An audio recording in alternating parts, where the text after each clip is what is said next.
This perhaps is an appropriate moment for me to expand and you hear about the exciting things that have been going on in India over the last 20 years. Thank you.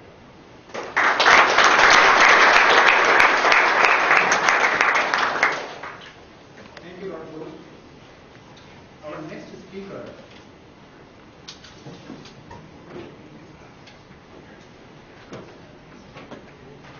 Mr. Kenton R. Andarujana. He is a senior advocate practicing in the Supreme Court of India. He has been a former Solicitor General of India. His pet subject is constitutional law. He has been a chairman of the Committee on Reforms of Banking Laws appointed by the Government of India. He has been also a professor and has several articles and papers related to his credit. Mr. Andarujana.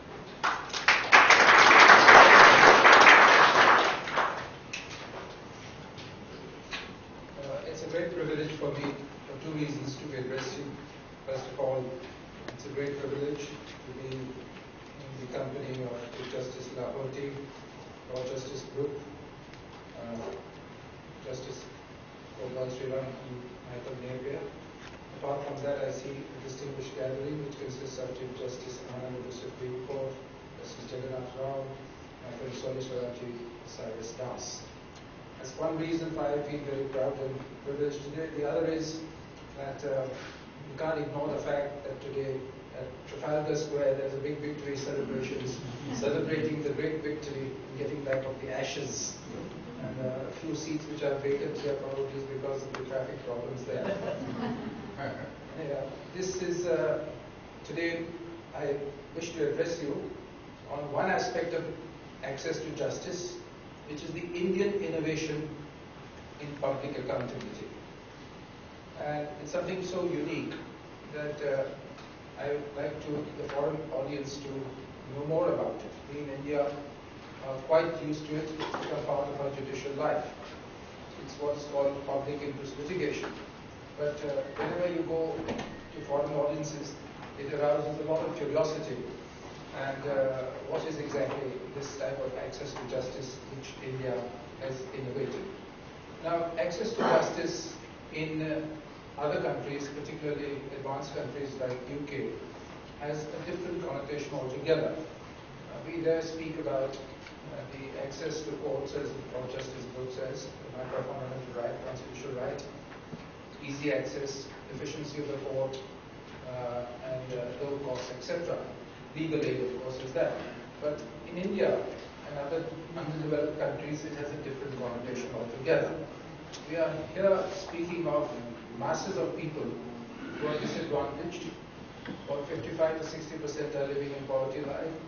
They are still, many of them, largely illiterate, and they suffer from centuries of backwardness and oppression. To them, basic rights of approach to the Supreme Court, or for that matter any other court, is meaningless unless access is made extremely easy. Therefore, in India, what has happened is that the access to justice consists not only of giving legal aid, legal services, but removing the basic impediments or the disadvantage, the privileged people to approach the courts. And therefore, the Supreme Court has, for the first time, roughly about 1979 or so, enlarged this jurisdiction, which has today come to be known as public interest litigation.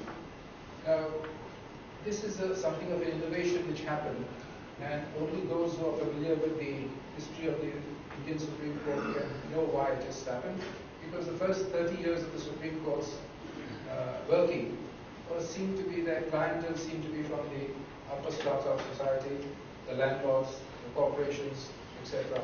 And the emphasis seemed to be more upon property rights, etc.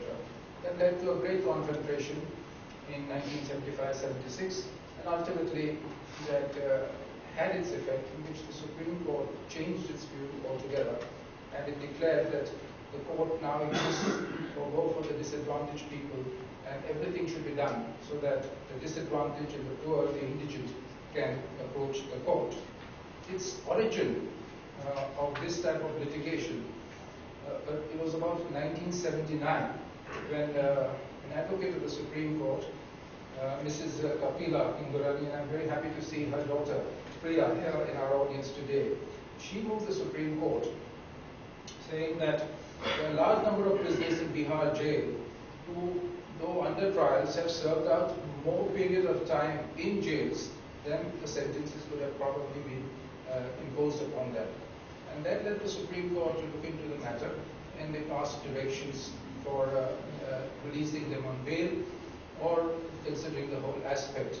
And there was a prisoner from the Delhi jail, Sunil Batra, who petitioned in a letter to one of the judges of the Supreme Court, drawing the attention to the miserable condition of people in the jails. Two professors took up the task of inmates of Agra Institute for Insanes, drawing the attention of the court to the insufferable conditions in those jails. Workmen at construction sites who denied their basic rights, they approached the Supreme Court by somebody pro bono litigo, and bonded laborers cases were taken by the Supreme Court. Now, all this was extraordinarily welcome because it never had happened so far. So far, all the fundamental rights of which we boasted were really captured by affluent classes, particularly in a matter of property rights. And at the same time, what happened was a remarkable development in our constitutional law.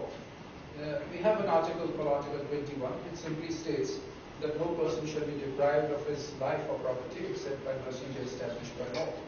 And that article was metaphorized into something far more than merely the protection of personal liberty. It meant, according to the Supreme Court, progressively conditions for a good human existence. Now, this transformation of Article 21 was really the theoretical basis for entertaining every complaint relating to human rights, violation of the basic rights, the amelioration of people, and yes, court was therefore on firm ground on doing so.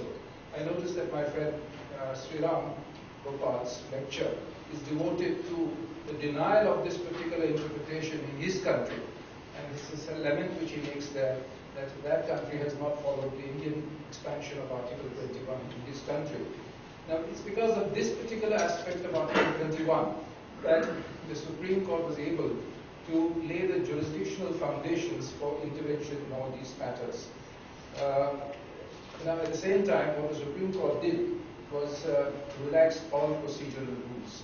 It gave the locus standi or standing as we call it, to anybody who was acting genuinely in public interest on behalf of these masses of poverty-stricken people, or those who are disadvantaged, or of any determinate class of persons. No question of that person's standing was ever considered, provided the court was satisfied, and most of the cases were of that type, as I've just now shown you, and the Supreme Court was very happy to consider the case in public interest in the matter of social amelioration. At the same time, all proofs relating to evidentiary proofs were dispensed with. It's practically as if the law of evidence did not apply. And it was not a contested type of litigation, because the word litigation is really wrong. It is a more or less no adversarial character. It's a matter of investigation by the Supreme Court as to how these conditions came about and how we should do it. This was a remarkable achievement, and in about 30 years since that was done, you have a total transformation of the judicial role. Is part of the activism of which today one speaks of at the Indian Supreme Court, sometimes in a controversial way, but largely to the benefit of these type of people for whom it was invented. There can be no doubt, therefore, that today the beneficial instance of what is called public interest litigation are very, very large. But, mind you, it began, really speaking, as what you call intervention of the court for the socially disadvantaged, the poor, the backward, those who could not come to the court. Therefore, correctly speaking, it was what you could call social action litigation.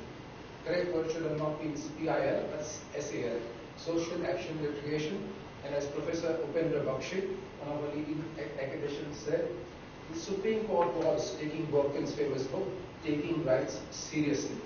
For the disadvantaged, for the poor, those who could not approach the court.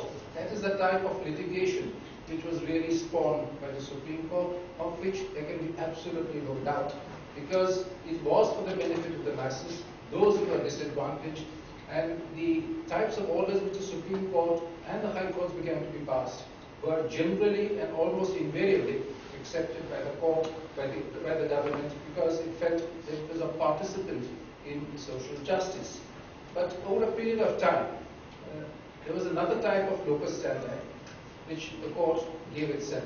And that was anybody who was acting pro bono publico could bring a public cause to the attention of government, of the court. And that public cause need not be that of the disadvantaged, or the poor, or the neglected people.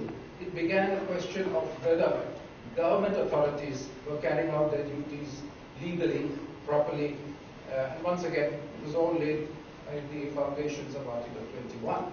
Now, therefore, this enlargement of the scope of public interest litigation or social action litigation into spheres of controlling political power or of controlling administration is today the more controversial part of this excellent innovation which the court has undertaken. Now, this has been naturally a matter of great comment, a matter of also concern, and many people have warned of the diversion of the originals of this court, jurisdiction, into this particular sphere. We now have not only the Supreme Court, but we have 22 High Courts. And in each of these courts, I would say roughly estimating about 1/3 of the work today is what is called PIL, or public interest litigation. It's not necessarily the type of litigation which we had originally. It was more like controlling administration, controlling government, controlling politicians, seeing that the legality of the actions and all that. So this has been a matter of concern. Many judges have spoken. One of them was Chief Justice Anand, who extrajudicially said that this PIL jurisdiction, described as judicial activism, must be exercised carefully to retain the efficacy of the potent method forged for the benefit of the weaker sections of the society, and those who, as a class, could not agitate legal problems by themselves. PIL should not get blunted by wrong or overuse.